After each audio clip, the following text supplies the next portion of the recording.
Hello everyone, welcome to Atomic English, the Hindu daily vocab and editorial analysis class में आपका बहुत बहुत स्वागत है। मेरे सभी प्यारे बच्चों को good morning.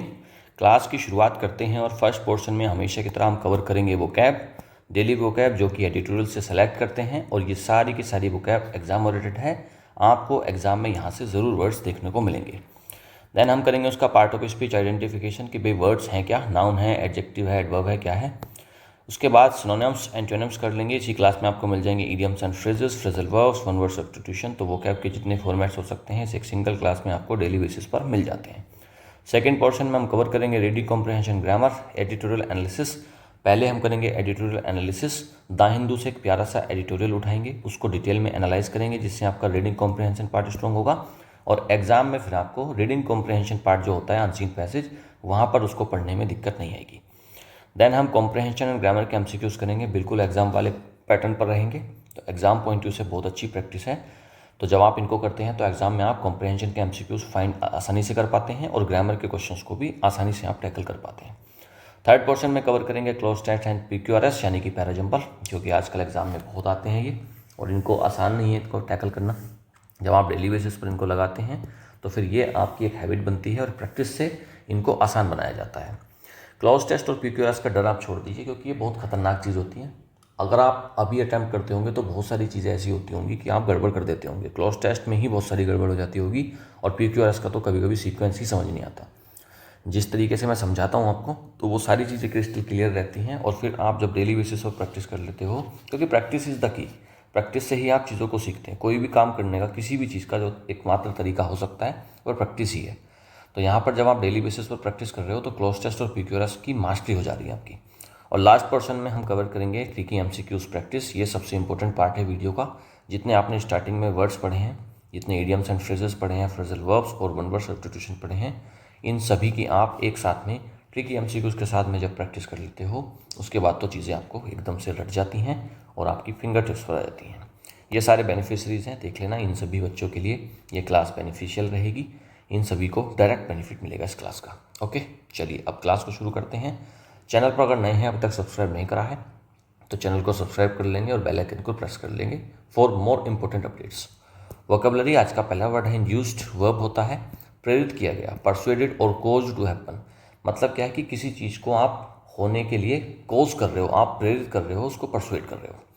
The doctor induced labour to help the body baby come early.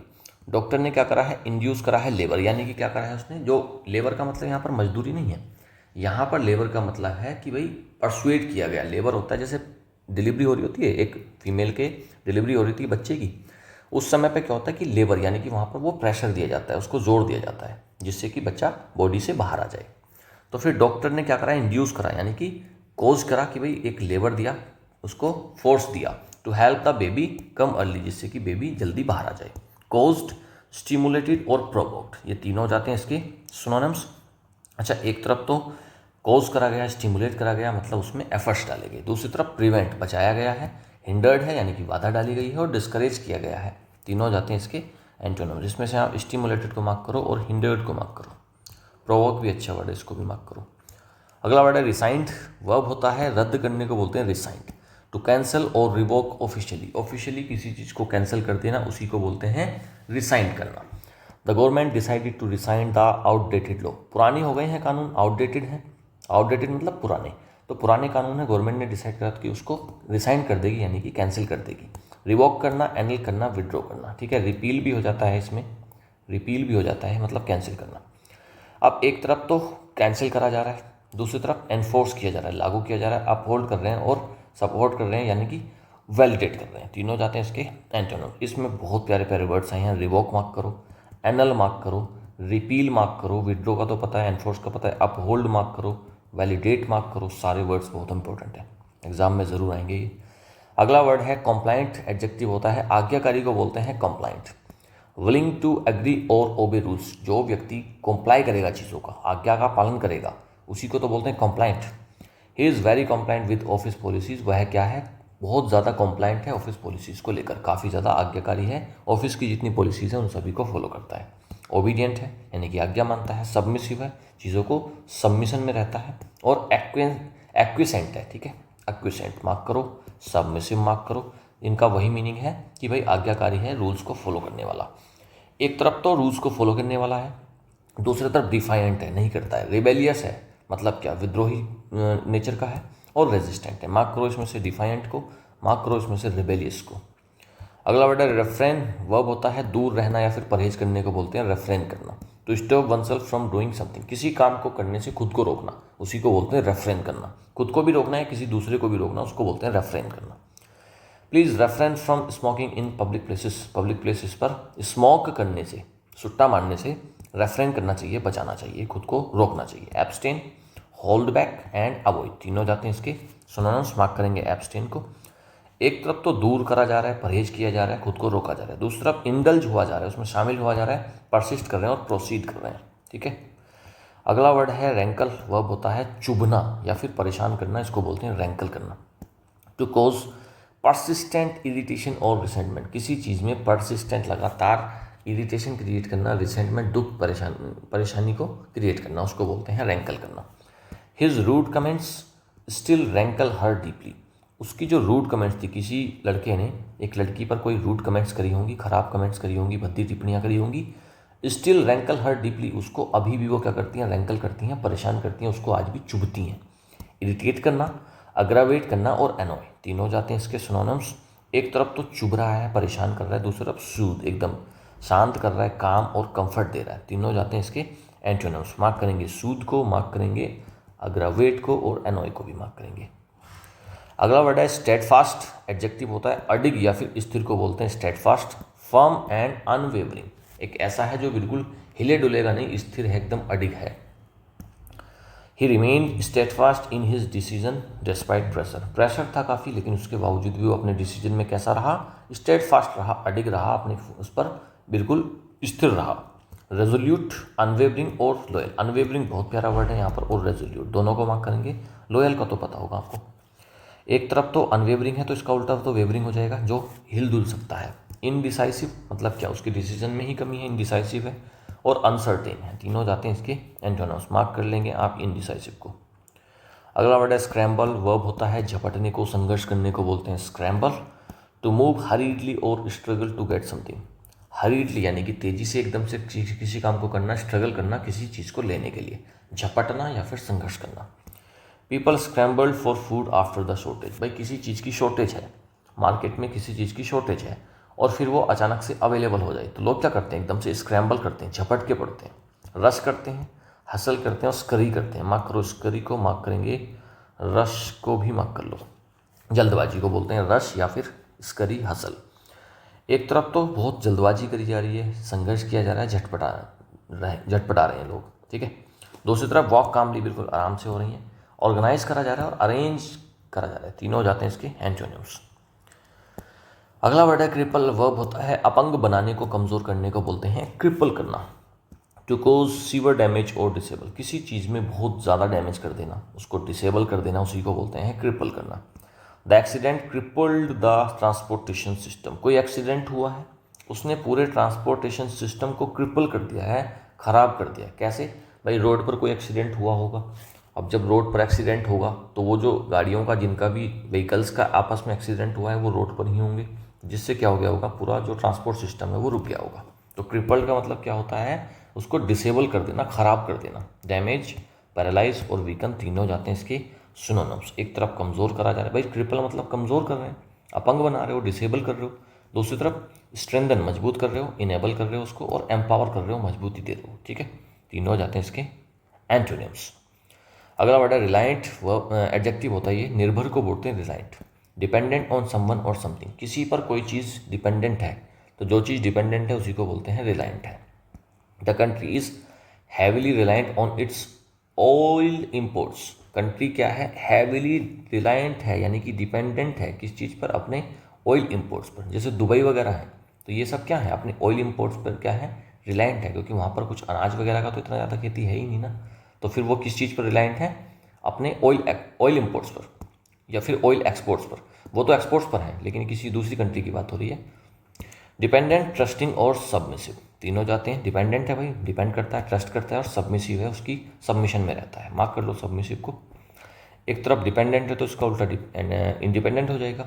Self sufficient हो जाएगा, भाई खुद से ही सारी चीज़ें कर लेता है। ऑटोनोमस यानी कि इंडिविजुअल है, इंडिपेंडेंट है, मार्क कर लो ऑटोनोमस को। अगला वर्ड है हार्बरिंग, वर्ब होता है छिपाने को या मन में पालने को बोलते हैं हार्बरिंग करना। टू गिव शेल्टर और टू कीप फीलिंग्स या फिर थॉट्स, शेल्टर देना किसी को या फिर अपनी फीलिंग्स को या थॉट्स को मन में पालना। She was harbouring resentment for years, वो क्या कर रही थी, हार्बर कर रही थी रिसेंटमेंट यानी कि दुख को सालों तक अपने मन में पाल रही थी। शेल्टर करना, कंसील यानी कि छिपाना और मेंटेन करना, मार्क करेंगे कंसील को, मार्क करेंगे शेल्टर को। एक तरफ छिपाया जा रहा है तो दूसरी तरफ इसका उल्टा रिलीज कर दिया जा रहा है, डिस्क्लोज कर रहे हैं सबके सामने, और एबेंडन छोड़ दे रहे हैं, मार्क कर लो एबेंडन को। वैसे तो इसका सबको पता होगा, जितनी भी आपने आज तक बुक्स पढ़ी होंगी वो कैब की सबसे पहले यही वर्ड्स तो आते हैं, एब्डिकेट, एबेंडन। चलिए आगे बढ़ते हैं। अगला वर्ड रिकैलिब्रेट, वर्ब होता है पुनः समायोजन करना, टू रीएडजस्ट और make changes to improve something. Readjust करना, दोबारा से एडजस्ट कर लेना किसी चीज़ को, दोबारा से चेंज कर देना किसी चीज़ को सुधारने के लिए, उसी को बोलते हैं रिकैलिब्रेट करना। The company had to recalibrate its business strategy, कंपनी को क्या ज़रूरत है, उसको करना पड़ा है रिकैलिब्रेट यानी कि चेंज करना पड़ा है अपनी बिजनेस स्ट्रेटजी को। रीअसेस, रीअलाइन और एडजस्ट, भाई रीअसेस कर रहे हो दोबारा से मूल्यांकन कर रहे हो, रीअलाइन कर रहे हो दोबारा से तालमेल बैठा रहे हो, और एडजस्ट कर रहे हो। रीअलाइन को मार्क करेंगे, रीअसेस को मार्क करेंगे। एक तरफ तो पुनः दोबारा से चीज़ों को चेंज करा जा रहा है, रीएडजस्ट करा जा रहा है, दूसरी तरफ मेंटेन वैसे का वैसा रखा हुआ है, फ्रीज है कुछ चेंज नहीं कर रहे, और फिक्स कर दिया है उसमें कुछ चेंज नहीं कर रहे, तीनों इसके हो जाते हैं एंटोनिम्स। अगला वर्ड है डिसमे, नाउन और वर्ब दोनों है ये, घबराहट या फिर निराशा को बोलते हैं डिसमे। A sudden loss of courage और रिजोर्व, भाई किसी चीज़ का करेज का हिम्मत हार गया है कोई, उसी को बोलते हैं डिसमे, घबराहट हो रही है, निराशा है। The news field with them with डिसमे, news थी कोई, उसने उनको किस चीज़ से भर दिया, डिसमे से भर दिया, निराशा से भर दिया। शॉक बोल सकते हो, अलार्म बोल सकते हो, डिसअपॉइंटमेंट बोल सकते हो, तीनों इसके होते हैं सिनोनिम्स।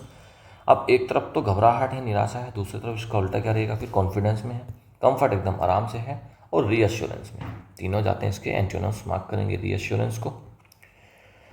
इडियम्स एंड फ्रेजेस करते हैं। हार्ड नट टू क्रैक, कठिन समस्या, अ डिफिकल्ट पर्सन और प्रॉब्लम।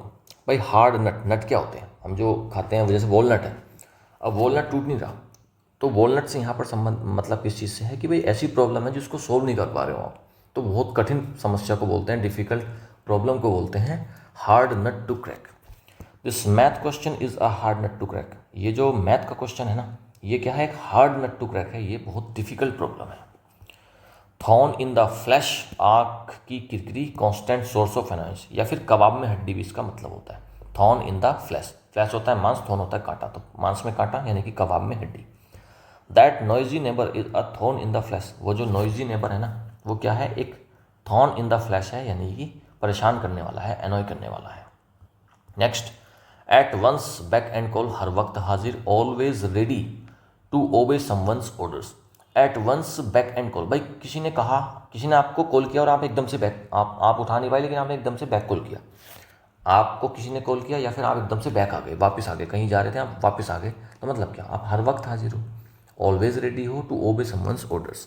ठीक है, इसी के जैसा कल पढ़ाया था हमने योमेंस सर्विस, है ना, वो भी तो ऐसा ही है, योमेंस सर्विस, वो भी तो यही इस टाइप का ही है कि भाई आप हमेशा तैयार हो असिस्ट करने के लिए।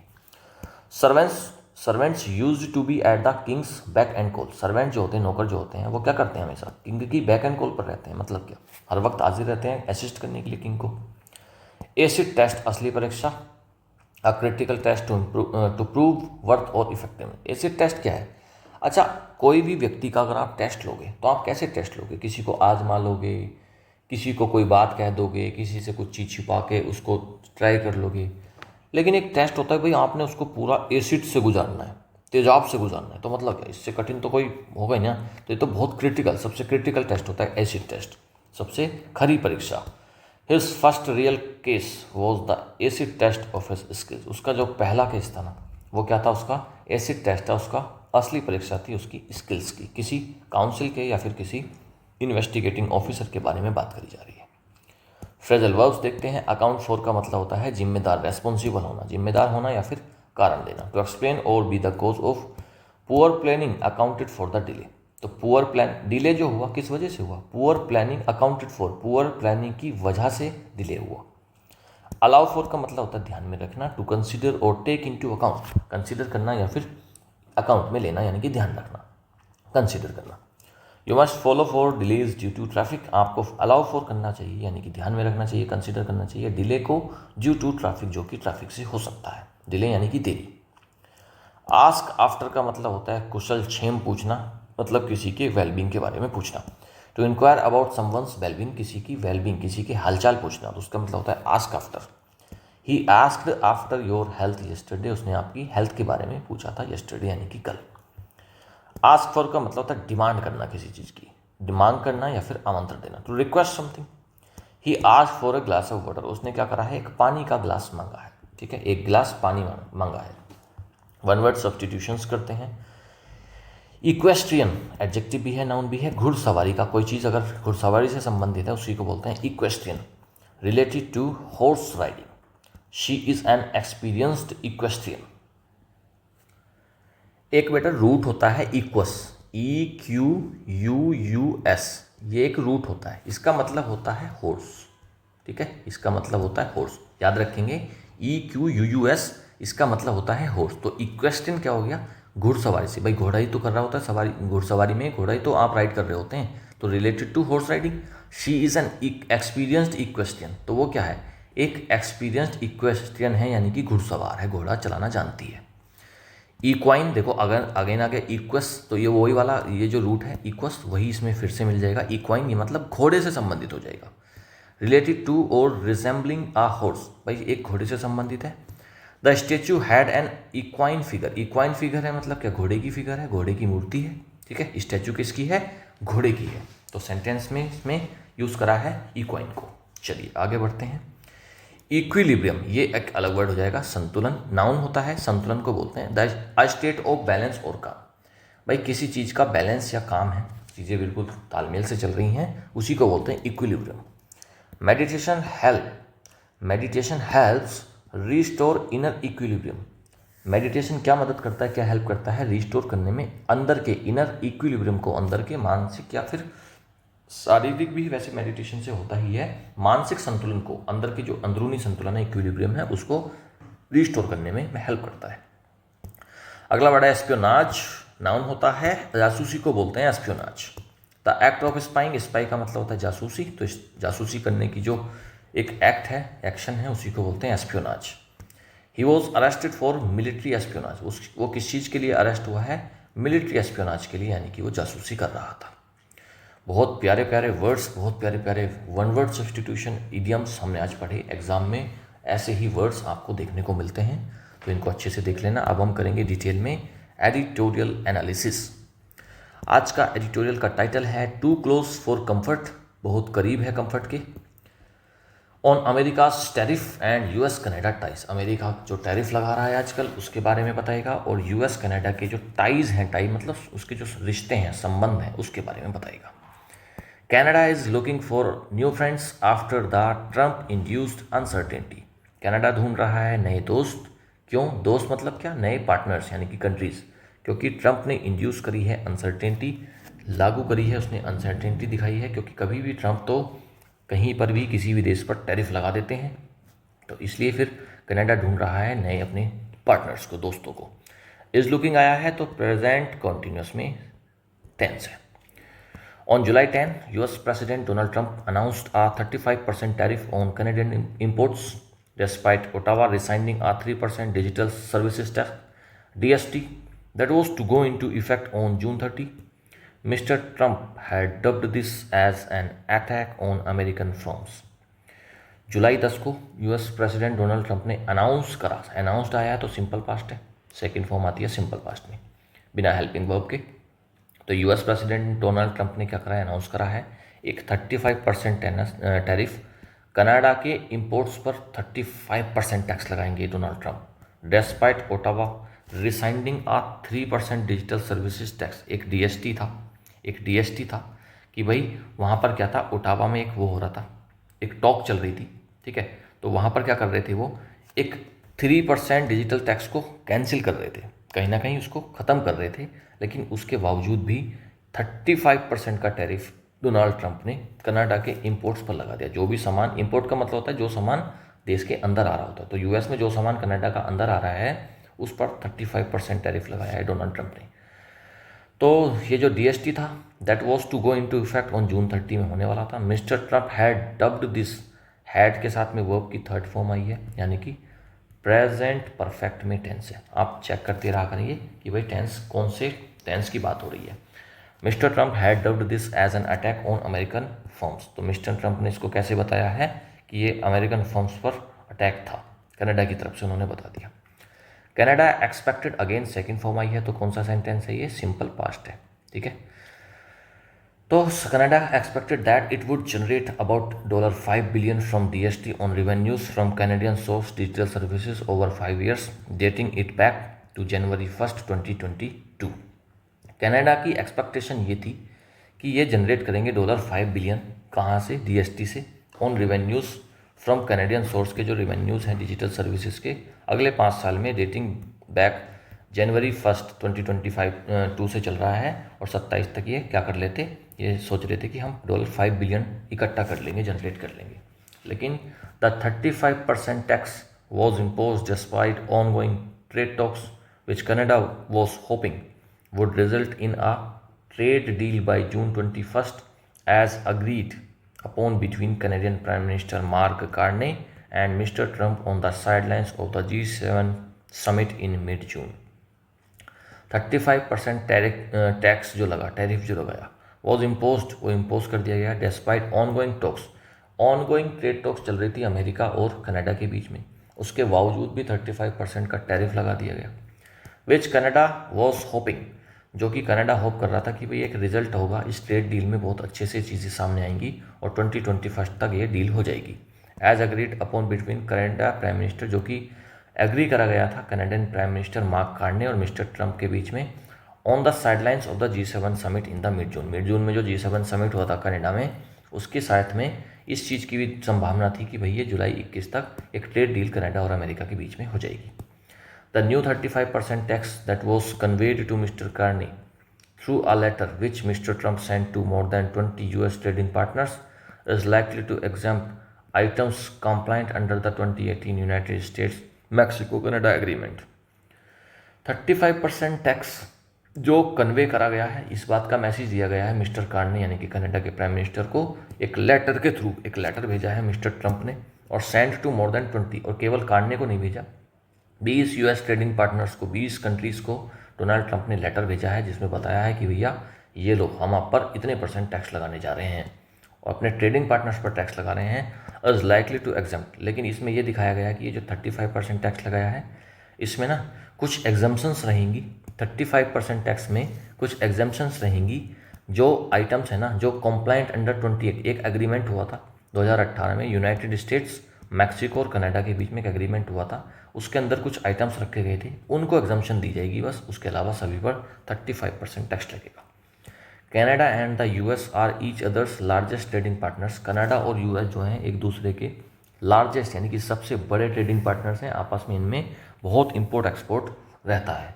इनफैक्ट देख रहे हो यार कितना बड़ा इंपोर्ट पार्टनर है, इंपोर्ट एक्सपोर्ट के पार्टनर्स हैं एक दूसरे, उसके बावजूद 35% टैरिफ लगा रहे हैं डोनाल्ड ट्रंप कनाडा के ऊपर। In fact despite Mr. Trump's constant refrain about the flow of fentanyl, the opioid coming through America's northern borders, less than 0.1% of what lands in the US. What has rankled the American president is the trade surplus of about $63 billion in Canada's favor. In fact, हकीकत में क्या बात है, despite Mister Trump's constant refrain, भाई जो Donald Trump है ना, वो कॉन्स्टेंटली रेफरेन कर रहे हैं, बचना चाह रहे हैं किस चीज़ से, about the flow of fentanyl, the opioid, जो कि जो ड्रग्स है ना, जो फेंटेनिल ओपियोइड जो आ रहा है इनके देश में, जो ड्रग्स आ रहा है, गांजा वगैरह जो आ रहा है, coming through America's northern border से आता है, less than 0.1% of what lands in the US। तो US में जो लैंड होता है उससे 0.1% कम है। What has rankled the America's president, और अमेरिका के प्रेसिडेंट को सबसे ज़्यादा जो रैंकल कर रही है ना, ऐसा नहीं है कि ये अपने अंदर अपने देश में, ऐसा नहीं है कि ये ड्रग्स की सप्लाई से परेशान है, सबसे ज़्यादा जो उनको परेशान कर रही है वो ये है कि प्रेसिडेंट को ट्रेड सरप्लस जो है ना, जो $63 बिलियन हो रहा है कनाडा के फेवर में, आपस में जो इनकी ट्रेड चल रही है, आपस में ट्रेडिंग पार्टनर है, एक दूसरे के यहाँ बिजनेस करते हैं, इसका सामान वहाँ जाता है, उसका सामान इधर आता है। उस ट्रेड में कनाडा को मिलता है $63 बिलियन, तो एक बड़ी अमाउंट ये कमा लेता है अमेरिका से। वो चीज़ परेशान कर रही है डोनाल्ड ट्रंप को, वो चीज़ रैंकल कर रही है। This on again off again approach to tariffs as a stick against America's trading partners has forced even steadfast allies such as Canada to scramble to diversify। ये जो ऑन अगेन ऑफ अगेन यानी कि कभी लगा देते हैं कभी हटा देते हैं, ये टैरिफ्स को, ये जो अप्रोच है ना इनकी एज ए स्टिक, जो कि एक स्टिक की एक छड़ी की तरीके से काम कर रही है against America trading partners, America के ट्रेडिंग पार्टनर्स को, has forced even steadfast allies such as Canada to scramble to diversify. ये चीज़ फोर्स कर रही है। अगेन देखो हैज़ फोर्स्ड आया तो प्रेजेंट परफेक्ट है। इवन स्टेडफास्ट एलीज, इसके जो एकदम अडिग एलीज है ना, उनको भी फोर्स कर रही है, जैसे कि कनाडा उसको स्क्रैम्बल करने के लिए डाइवर्सिफाई। भाई स्क्रैम्बल करने का मतलब क्या हो रहा है? स्क्रैम्बल करने का मतलब होता है कि भाई ये परेशान तो करेंगे ही ना चीज़ों को। भाई किसी के ऊपर एकदम से 35% चीज़ें लग जाएंगी तो वो तो झटपटा जाएगा ना एकदम से। तो उस चीज़ में करने के लिए कनाडा जैसे अपने स्टेडफास्ट एलीज को भी परेशान कर रही है।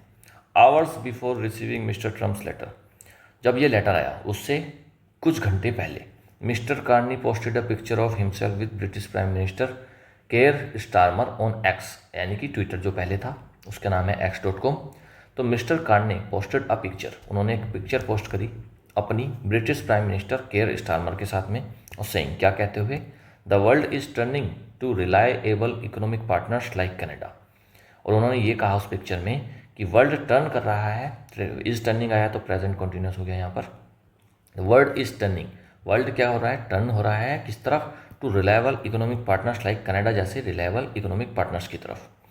America's action against Canada brings to mind a similar episode about a decade ago between close neighbours India and Nepal.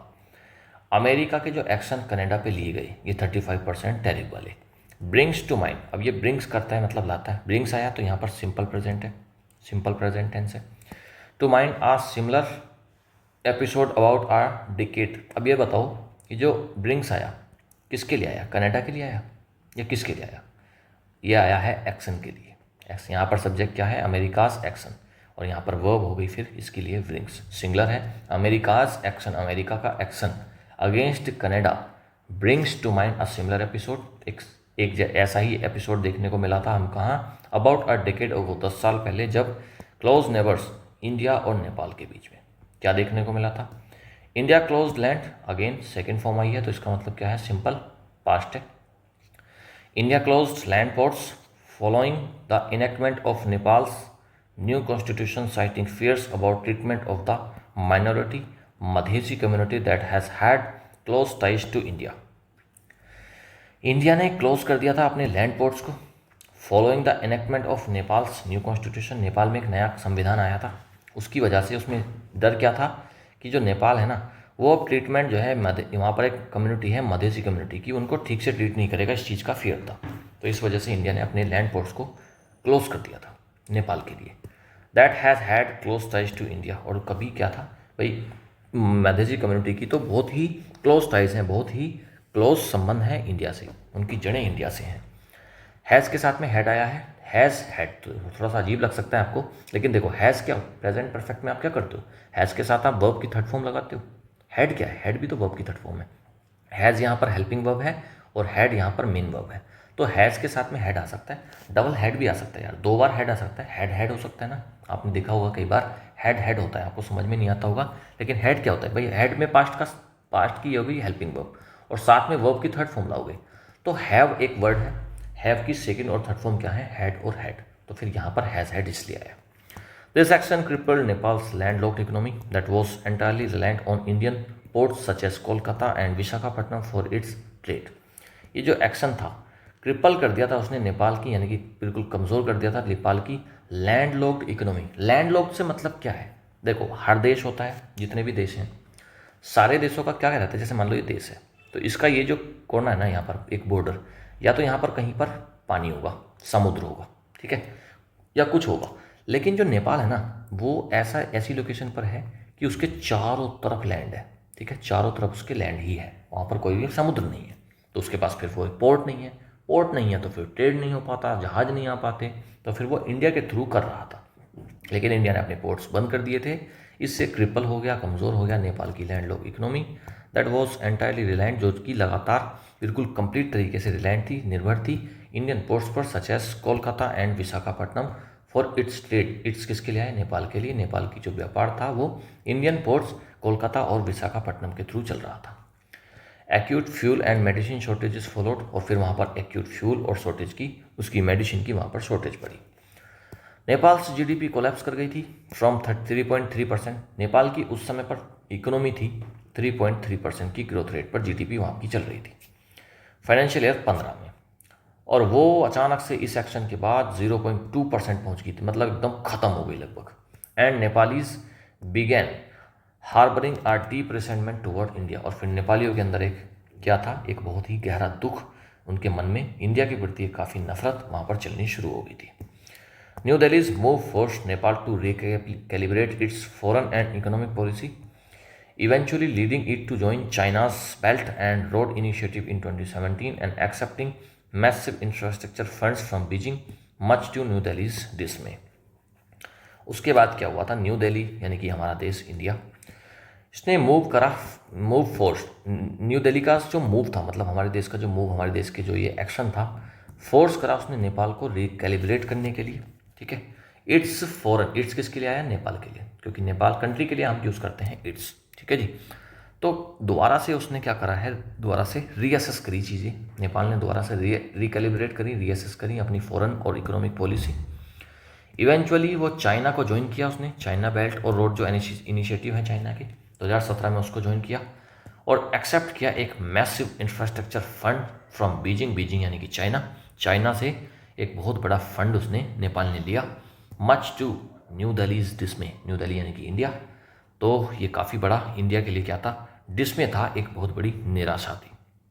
This episode between two vastly different Nations, ये जो एपिसोड था दो बहुत बड़े देशों के बीच में, वुड सर्व वॉशिंगटन, अब ये जो अभी जो हुआ कनाडा और उसके बीच में, यूएस के बीच में, उसको कह रहा है कि ये जो एपिसोड है ना, between two vastly different nation, दो बड़े डिफरेंट नेशंस के बीच में, would serve Washington well to realise that mending a trade imbalance must not come at the expense of losing one of its closest allies with deep running cultural and linguistic ties, as Canada with an economy that is 1/11 that of the US, albeit with a trade surplus, now attempts to redraw its foreign and economic strategies.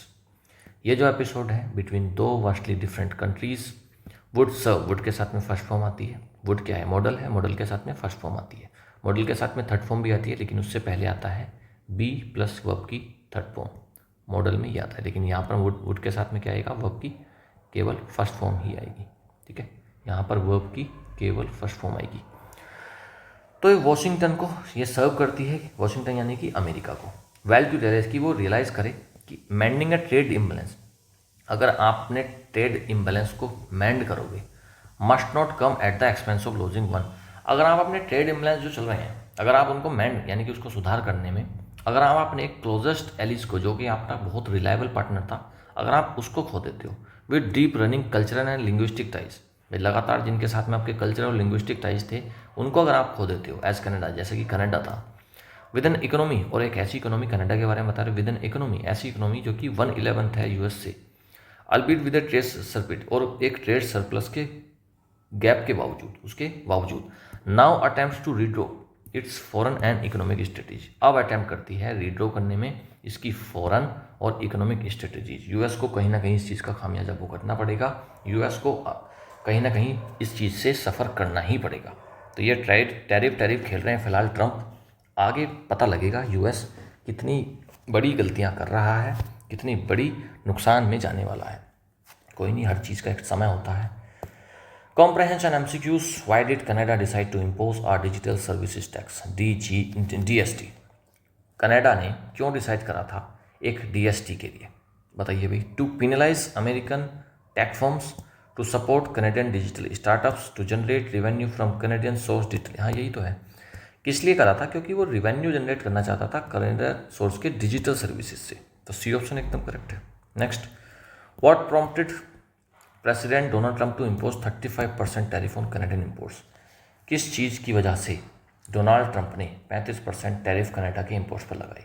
कनाडाज participation in China's belt and road initiative. नहीं, ये तो बात नहीं है, ये तो नेपाल गया था, नेपाल की बात आई थी। बेल्ट एंड रोड इनिशिएटिव में तो नेपाल गया था जब इंडिया ने उस पर उसके अपने पोर्ट्स बंद कर दिए थे। Canada refusal to amend its constitution नहीं है ये भी। Canada trade surplus and the DST. हाँ, कनाडा का जो ट्रेड सरप्लस है ना, उसको उससे घबरा कर, उससे परेशान होकर डोनाल्ड ट्रंप ने उससे चिंतित होकर 35% टैरिफ लगाए थे। ठीक है, सी ऑप्शन एकदम करेक्ट है, 35% टैरिफ इसीलिए लगाए थे। What was the consequence of India's 2015 blockade on Nepal. 2015 में जो हमने ब्लॉकेट करी थी नेपाल की, उससे क्या कंसिक्वेंस निकले थे, उसके क्या परिणाम आए थे? नेपाल ने बैन कर दिया था इंडियन एक्सपोर्ट्स को परमानेंटली। एडिटोरियल में हमें कुछ नहीं मिला ऐसा। नेपाल ने EU को ज्वाइन नहीं करा था। नेपाल की जो GDP थी ना, शार्पली डिक्लाइन कर गई थी। And it aligned closer to China, और ये चाइना के क्लोजर आ गया था। यही ऑप्शन आपका करेक्ट हो जाएगा। ग्रामर के MCQs करिएगा। Despite Mister Trump's constant reference about fentanyl which coming through America's northern borders, the issue was minor. बताइए भाई इसमें क्या एरर है? Despite Mister Trump's constant reference, यहाँ तक तो ठीक है। अबाउट फेंटेनिल ये भी ठीक है। विच कमिंग थ्रू, विच कमिंग, ये विच कमिंग क्यों नहीं? यहाँ पर तो कुछ तो आएगा, यहाँ पर कोई तो हेल्पिंग वर्ब आएगी। कमिंग को आप डायरेक्ट नहीं लिखेंगे, is am are was verb कुछ तो लिखोगे। और ये डिसाइड कैसे करेंगे कि देखो आगे पढ़ो इसको, America northern borders the issue was minor, तो वॉज से समझ में पास्ट में चल रहा है, तो यहाँ पर क्या आ जाएगा? वॉज आ जाएगा। कहाँ पर है? बी ऑप्शन में एरर है। ठीक है, बी ऑप्शन एरर है। विच कमिंग की जगह पर विच वॉज कमिंग हो जाएगा। B option correct. Next, fill in the blank करना है आपको। Mister Trump's approach to tariff is often seen as dash creating uncertainty among America's trading partner. इस टाइप के क्वेश्चंस को करने के लिए आपको पूरे सेंटेंस को ध्यान से पढ़ना है, क्या सेंस आ रहा है, क्या चीज़ समझ में आ रही है। बस एक सिंगल वर्ड भी आपको आंसर दे सकता है। मिस्टर ट्रम्प की अप्रोच टू टैरिफ्स के लिए इज़ ऑफन सीन एज, कैसे उसको देखा जाता है? क्रिएटिंग अनसर्टेनिटी क्रिएट करती है वो। अब हमको वर्ड मिल गया अनसर्टेनिटी। अगर कोई चीज़ प्रेडिक्टेबल है, अगर किसी चीज़ का पहले से ही पता है, तो उसमें अनसर्टेनिटी तो नहीं हो सकती, काटो। कोई चीज़ अगर बैलेंस्ड है तो वो अनसर्टेनिटी क्रिएट नहीं कर सकती, काटो। कोई चीज़ अगर रेगुलेटेड है तो अनसर्टेनिटी क्रिएट नहीं कर सकती। एक सिंगल वर्ड से देख रहे हो, 3 ऑप्शन कट के 1 ऑप्शन बचा। क्या चीज़ अनसर्टेनिटी करेगी भाई? जो डोनाल्ड ट्रंप की अप्रोच है ना टैरिफ्स को लेकर, एक तो यूनिलेटरल है, अकेले ही डिसाइड कर लेते हैं सारी चीज़ें, और दूसरा वॉलेटाइल है, कभी भी बदलती रहती है।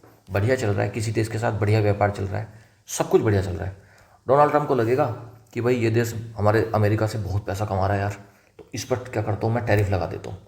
तो क्या है? वॉलेटाइल है, चेंज होती रहती है। तो यूनिलेटरल है और वॉलेटाइल है, ये ऑप्शन एकदम करेक्ट हो जाएगा, जिससे अनसर्टेनिटी क्रिएट हो जाती है अमेरिका के ट्रेडिंग पार्टनर्स के बीच में।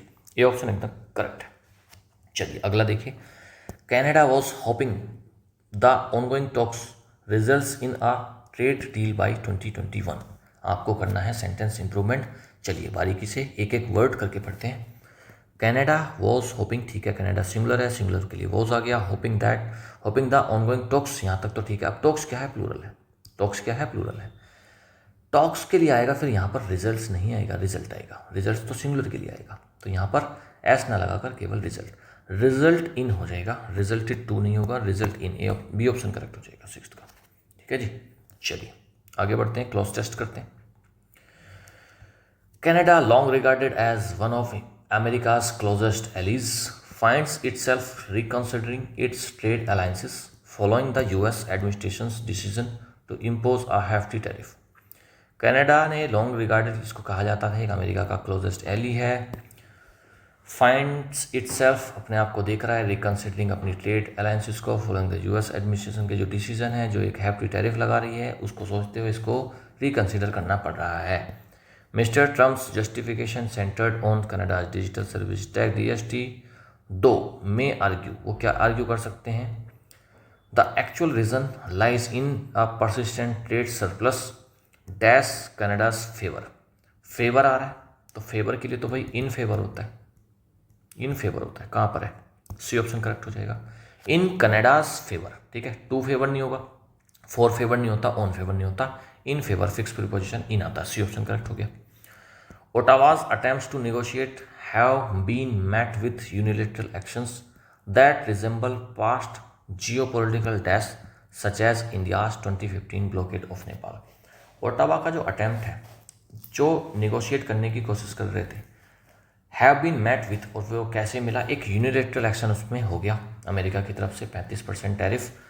That resemble past geopolitical, past का जियोपॉलिटिकल क्या किस चीज़ से रिजेंबल करता है, किसके जैसा है, सच एज इंडियाज 2015 ब्लॉकेड, तो किसके, स्ट्रेटेजी तो है नहीं ऐसी भाई, 2015 की स्ट्रेटेजी थोड़ी हुई थी, हॉस्टिलिटी थोड़ी हुई थी, कंपैरिजन भी नहीं है। एपिसोड, एपिसोड इसमें करेक्ट आंसर डी हो जाएगा, एपिसोड। जो जियोपॉलिटिकल एपिसोड सामने आया था 2015 में, जब इंडिया ने नेपाल का ब्लॉकेट किया था, सारे पोर्ट्स को बंद कर दिया था। एज इकोनॉमिक प्रेशर माउंट, जैसे कि इकोनॉमिक प्रेशर माउंट होता है, माउंट का मतलब होता है बढ़ना, ऊपर बढ़ना, तो जैसे कि इकोनॉमिक प्रेशर बढ़ेगा, Canada is now exploring new alliances, Canada क्या कर रहा है, अपने नए साथियों को ढूंढ रहा है, नए पार्टनर्स ढूंढ रहा है, परहैप्स इन एशिया और यूरोप, यूरोप या फिर एशिया में, to dash its economic future and reduce reliance on unpredictable US policies. क्यों ढूंढ रहा है, क्या करने के लिए, आइसोलेट करने के लिए अपने इकोनॉमिक फ्यूचर को, नहीं स्टेबलाइज, जोपार्डाइज या फिर कॉम्प्लिकेट, कॉम्प्लिकेट थोड़ी ना बनाना चाहता है कनाडा, इसलिए थोड़ी ना पार्टनर ढूंढ रहा है। जोपार्डाइज का मतलब होता है खतरे में डालना, तो खतरे में थोड़ी डालना चाह रहा है अपने इकोनॉमिक फ्यूचर को, नहीं, अपने इकोनॉमिक फ्यूचर को स्टेबलाइज करना चाह रहा है और रिड्यूस करना चाह रहा है अपनी रिलायंस को, अपनी डिपेंडेंसी को, किस पर, यूएस की जो पॉलिसीज़ हैं अनप्रिडिक्टेबल उनसे, तो बी ऑप्शन एकदम करेक्ट हो जाएगा। नेक्स्ट बेटा, अगर आपको एक बार इसका मीनिंग समझ में आता है ना, अगर आपको पूरी इंग्लिश का जो सेंटेंस लिखे हैं ना क्लोज टेस्ट में, अगर आपको वो समझ में आता है, फिर आपके लिए आसान हो जाता है क्वेश्चन को सेलेक्ट करना, उसके ऑप्शन को सेलेक्ट करना। ठीक है जी, यहाँ पर सब कुछ समझ में आ गया कि भाई जो इकोनॉमिक फ्यूचर है उसको सुधारना ही तो चाह रहा होगा यार, स्टेबलाइज करना चाह रहा होगा, खतरे में थोड़ी डालेगा, कॉम्प्लिकेट थोड़ी करेगा, तो ये सारी चीज़ें वहाँ से कैंसिल हो जाते हैं ऑप्शन, और बी ऑप्शन जो बचता है, एक ऑप्शन बचता है, वही आपका करेक्ट आंसर हो जाता है। PQRS करिएगा। But this unexpected tariff could drive Canada towards other economic partners, Canada and the US share deep economic and cultural ties. This might weaken a historically strong bilateral relationship. The US recently imposed a steep tariff despite ongoing trade talks. Sentence आज का बढ़िया PQRS है, ध्यान से पढ़ो। देखो, but से पहला वर्ड पकड़ लिया करो बेटा, पहले वर्ड से बहुत कुछ सोल्व हो जाता है। अगर बट से शुरुआत करेंगे तो कहीं ना कहीं बात पहले हो चुकी है, तभी हम बट कह रहे हैं। ऐसा थोड़ी ना कि हम लेकिन से शुरुआत थोड़ी करेंगे, बट से शुरुआत नहीं करते। हम कोई बात कह रहे होते हैं, उसको काटने के लिए हम बट यूज करते हैं। दिस माइट वीकन, अब दिस क्या, शुरुआत जब भी होगी पैराग्राफ की वो नाउन से होगी, ना कि प्रोनाउन से। तो दिस माइट वीकन, तो ये तो आर भी कट गया। अगर पी कहीं पर है तो काट दो, और आर कहीं पर है तो काट दो। पी भी नहीं है, आर भी नहीं है, एस क्यू, ठीक है। सेंटेंस के ऑप्शन भी बड़े खतरनाक दिए, ये दोनों कट गए। अब बात चल रही है या तो क्यू आएगा या फिर एस आएगा। पहले हम एस देखते हैं और पूरे को एक बार पढ़ लेते हैं। बट दिस अनएक्सपेक्टेड टैरिफ को, टैरिफ की बात हो रही कि भी कनाडा को क्या कर देगा। कनाडा और यूएस के बारे में बता रहा है कि एक डीप इकोनॉमिक कल्चरल टाइज को शेयर करते हैं। दिस माइट वीकन, ये वीक कर देगा हिस्टोरिकली स्ट्रॉन्ग बायलैटरल रिलेशनशिप को। और रिसेंटली यूएस ने इम्पोज करे हैं एक steep tariff between despite ongoing trade talks. अच्छा ठीक है, शुरुआत अगर हम एस से करेंगे तो US recently impose a steep tariff despite ongoing trade talks, यहाँ से शुरुआत तो हो सकती थी, लेकिन उससे अच्छी शुरुआत क्यू ऑप्शन हो जाएगी। क्यों होगी अभी आपको पता लगेगा। एस ऑप्शन पहले काटो, ठीक है, क्यू ऑप्शन बचते हैं, QSPR या फिर QSRP। देखो, कनाडा और यूएस शेयर करते हैं एक डीप इकोनॉमिक कल्चरल टाई। इतना समझ में आ गया भी, कनाडा और यूएस के बारे में बता रहे हैं कि वो एक कल्चरल टाई अच्छा खासा शेयर करते हैं, उनके अंदर एक अच्छा संबंध थे। ठीक है, दूसरा क्यू के बाद आता है एस, यूएस रिसेंटली। अब उसके बता दिया कि भाई पहले यूएस के थे, लेकिन अब क्या है, यूएस ने रिसेंटली इंपोज कर दिया एक steep tariff despite ongoing trade talks. पहले संबंध अच्छे थे, अब ट्रेड टॉक्स में उसने टैरिफ लगा दिया, तो क्यू के बाद एस। उसके बाद टैरिफ लगाया, तो टैरिफ के तुरंत बाद टैरिफ वाली बात को लाओ। But this unexpected tariff could drive Canada towards other economic partners, तो QS के बाद P आएगा। और लास्ट में क्या लेकर आएंगे, दिस माइट वीकन, इसका जो टैरिफ लगा उसका रिजल्ट, दिस माइट वीकन की, ये क्या कर देगा, ये वीकन कर देगा, कमज़ोर कर देगा हिस्टोरिकली स्ट्रॉन्ग बायलैटरल रिलेशनशिप को। तो QSPRB ऑप्शन एकदम करेक्ट हो जाएगा। बहुत ही अच्छे लेवल का आज PQRS आपको देखने को मिला। ठीक है जी, चलिए आगे बढ़ते हैं। ये आंसर की है, पीडीएफ में मिल जाएगी। पीडीएफ आपको टेलीग्राम से मिल जाएगी। सभी बच्चे टेलीग्राम को ज्वाइन कर लेंगे, वहाँ पर बहुत अच्छी अच्छी चीज़ें, बहुत अच्छा कंटेंट मैं प्रोवाइड कराता रहता हूँ। और आज की जो डेली की जो क्लास होती है उसका वोकैब का, ये जो पूरी क्लास है ना एडिटोरियल और वोकैब की, इसका पीडीएफ भी आपको वहीं पर मिलता है, ठीक है। और समय समय पर वहाँ पर क्विज होते रहते हैं और अलग अलग पीडीएफ वहाँ पर आपको मिलती रहती है। चलिए भाई, इसको वोकैब प्रैक्टिस करेंगे। सबसे इंपॉर्टेंट पार्ट पूरी वीडियो का जो स्टार्टिंग में मैंने बताया था, जितनी आपने वोकैब पढ़ी है उसकी प्रैक्टिस कर लेते हैं। बेस्ट फिट्स का मतलब होता है सिनोनिम। इसमें पूछ रहा है the labour was dash to reduce health risk. Labour क्या थी? लेबर को रिड्यूस हेल्थ रिस्क को बचाने के लिए किस चीज़ को करा है? लेबर को क्या करा है? ये जो लेबर है ना, ये दूसरा वाला लेबर है। ये जो डिलीवरी के टाइम पर लेबर होता है वो तो हेल्थ रिस्क हो सकता था, एक लेडी की बात कर रहे हैं, उसको बचाने के लिए labour was induced, B option correct. Induce मतलब उसको अप्लाई किया, इंड्यूस करा है। If the court cancels a law officially, अगर कोई कोर्ट एक लॉ को कैंसिल कर देती है ऑफिशियली, तो उसने क्या कर दिया? उसको रिपील करा, इंड्यूस करा, ट्रिपल करा, कैलिब्रेट करा? नहीं, उसने करा है रिपील। उसने उसको करा है रिपील यानी कि कैंसिल। ये ऑप्शन करेक्ट है। Next, someone who follows every instruction. अगर कोई व्यक्ति सारे इंस्ट्रक्शन को फॉलो करता है तो उसको क्या बोलते हैं? उसको बोलते हैं कॉम्प्लाइंट। ये ऑप्शन करेक्ट है। Next, to avoid doing something consciously means to. अगर आप किसी चीज़ को कॉन्शियसली अवॉइड कर रहे हो तो उसका मतलब रिलाई कर रहे हो, हार्बर, रेफरेन या फिर अकाउंट। तो आप क्या कर रहे हो? आप रेफरेन कर रहे हो। अवॉइड करने का मतलब ही होता है रेफरेन करना, बचना किसी चीज़ से। सी ऑप्शन करेक्ट है। एक रिमार्क है दैट स्टिल कॉजेज इरिटेशन। एक ऐसी रिमार्क जो अभी भी इरिटेशन कॉज करती है, उसको क्या बोलते हैं? रिसेंडेड, रैंकल, कैलिब्रेटेड या फिर इंड्यूस्ड। इसमें हो जाएगा रैंकल्ड, भी ऑप्शन करेक्ट हो जाएगा। रैंकल का मतलब होता है परेशान करना, इरिटेशन, ठीक है। One who never gives up, जो व्यक्ति कभी भी नेवर गिव अप करता है, कभी गिव अप नहीं करता, अडिग रहता है। स्टेट फास्ट होता है। स्टेट फास्ट का मतलब होता है अडिग, जो बिल्कुल बिना हिले डुले रहता है। C option correct. एक पैनिक सिचुएशन में पीपल क्या करते हैं? हार्बर करते हैं, रेफरेन करते हैं, स्क्रैम्बल करते हैं या फिर एलुसिडेट करते हैं? बताओ क्या करते हैं भाई? स्क्रैम्बल करते हैं। पैनिक सिचुएशन में लोग क्या करते हैं? स्क्रैम्बल करते हैं। स्क्रैम्बल का मतलब क्या है कि वो हड़बड़ा जाते हैं, ठीक है। सी ऑप्शन करेक्ट है। नेक्स्ट, एक cyber attack that disables servers. एक साइबर अटैक जो डिसेबल कर देगा सर्वर्स को, बिल्कुल बंद कर देगा, तो वो क्या करेगा? बैलेंस कर देगा, नहीं क्रिपल कर देगा उनको। बी ऑप्शन करेक्ट है। क्रिपल कर देगा उनको, डिसेबल कर देगा, उसको कमज़ोर कर देगा, ठीक है। बी ऑप्शन करेक्ट है। पंगु बना देगा। समवन हैविली डिपेंडेंट, कोई व्यक्ति बहुत ज़्यादा डिपेंडेंट है, उसको बोलते हैं reliant. To keep negative feelings hidden. Negative feelings को हिडन यानी कि छुपा कर रखना, यानी कि उनको हार्बर करना, फीलिंग्स को हार्बर करना, मन में पाल के रखना। B option correct. एक कंपनी है, changing its strategy is trying to. अपनी स्ट्रेटेजी को कोई कंपनी चेंज करने की कोशिश कर रही है, तो वो क्या करने की कोशिश कर रही है? बताइए भाई, क्या करने की कोशिश कर रही है?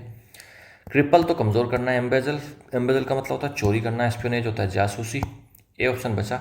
रिकैलिब्रेट मतलब वो चेंज करने की कोशिश कर रही है। चेंज करने को ही बोलते हैं, सुधार करने को ही बोलते हैं रिकैलिब्रेट करना। ये option correct.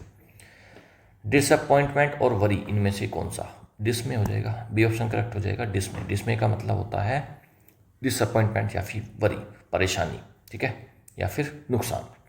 B option correct. Equilibrium तो बराबर होता है, बैलेंस। एस्पियोनाज होती है जासूसी। स्टेट फास्ट होता है अडिग। तो ये सारे ऑप्शन गलत हैं, बी ऑप्शन करेक्ट है। ईडीएम आपके क्वेश्चन है वेरी डिफिकल्ट प्रॉब्लम। बहुत डिफिकल्ट प्रॉब्लम इनमें से कौन सी है? एसिड टेस्ट तो खतरनाक टेस्ट है। हार्ड नट टू क्रैक, यही ऑप्शन करेक्ट हो जाएगा। हार्ड नट टू क्रैक है, बहुत difficult problem. Next, someone always annoy you. कोई व्यक्ति आपको हमेशा क्या करता है? एनॉय करता है। तो वो क्या है? हार्ड नट टू क्रैक तो है नहीं। एसिड टेस्ट तो परीक्षा है। थॉर्न इन द फ्लैश, हाँ कबाब में हड्डी है, हमेशा आपको परेशान करता है। Thorn in the flesh, C option correct है। Always ready to serve someone, हमेशा किसी को सर्व करने के लिए, किसी की सेवा करने के लिए तत्पर है, उसको क्या बोलते हैं? At once back and call, option ही करेक्ट हो जाएगा। Next, the final proof of ability का final proof hard nut, back and call, acid test, espionage. Acid test हो जाएगा वो तो, फाइनल प्रूफ है ना, बिल्कुल लास्ट, एकदम क्रिटिकल। सी ऑप्शन एकदम करेक्ट है। Pollution accounts for rising disease, pollution से क्या होता है? बीमारियां बढ़ती हैं। इम्प्लाइज, इसमें क्या आएगा? बैलेंस बताता है ये। एक्सप्लेन करता है, इवोक करता है या फिर हार्बर करता है? बताओ, ये एक्सप्लेन कर रहे हैं ना, ये बात क्या हो रहा है? एक्सप्लेन कर रहा है। Pollution accounts for rising disease, तो ये एक्सप्लेन कर रहा है कि भाई क्या करता है पॉल्यूशन? अकाउंट्स फॉर यानी कि अकाउंट्स फॉर का मतलब क्या है, जिम्मेदार है। किस चीज़ के लिए, राइजिंग डिजीजेस, तो एक्सप्लेन कर रही है।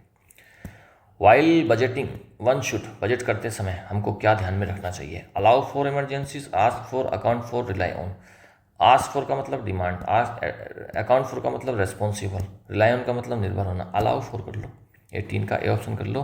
अलाउ फॉर का मतलब होता है कंसीडर करना। इमरजेंसीज को हमको बजट के समय पर, जब हम बजट बना रहे हैं उस समय हमको इमरजेंसीज को ध्यान में रखना चाहिए, उनके बारे में कंसीडर करना चाहिए, ए ऑप्शन करेक्ट है। Asking about someone's health, ask about का मतलब होता है, फ्रेजल वर्ब के क्वेश्चन हैं ये। आस्क अबाउट का मतलब क्या होता है, किसी के बारे में पूछना।